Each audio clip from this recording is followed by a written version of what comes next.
Spending so much money that Tucson's largest school district is now catching the attention of a national education watchdog group.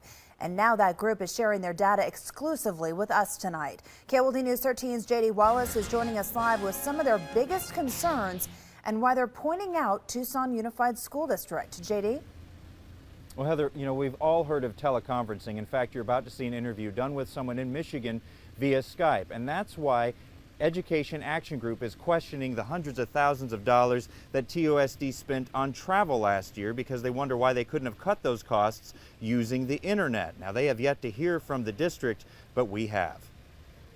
Public outcry, job cuts, and school closures were all part of the struggle of filling a $17 million hole in TUSD last year. Now, Education Action Group, a nonprofit based in Michigan, is calling TUSD spending into question. What we constantly hear is that schools don't have enough money, they need to raise taxes, or they need more money from the state, those sorts of things. And so what we try and say is, let's actually look at where the dollars are going. Among their highlights, they show TUSD spent $389,000 on airfares and hotels, some of those with upscale names. TUSD says it seeks government rates, and those places are often where conventions are located.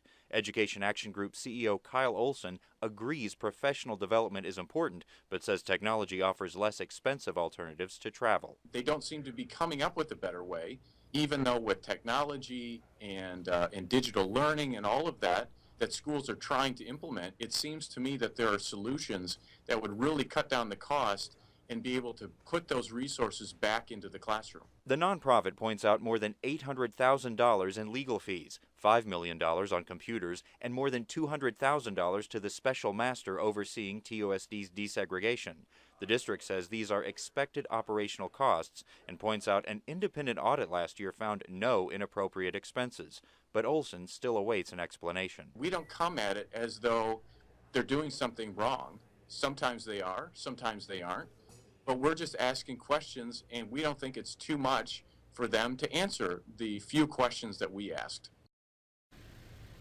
Now, we contacted Tucson Unified School District on Monday about these expenses, and the district has gone back and forth with us saying they are going through these expenses, combing through them so that it can give a more detailed response, and we'll get more of that from them tomorrow. However, you can check out the response they have so far along with these expenses with this story on TucsonNewsNow.com. Reporting live at TUSD headquarters, KOLD News 13, live local late breaking.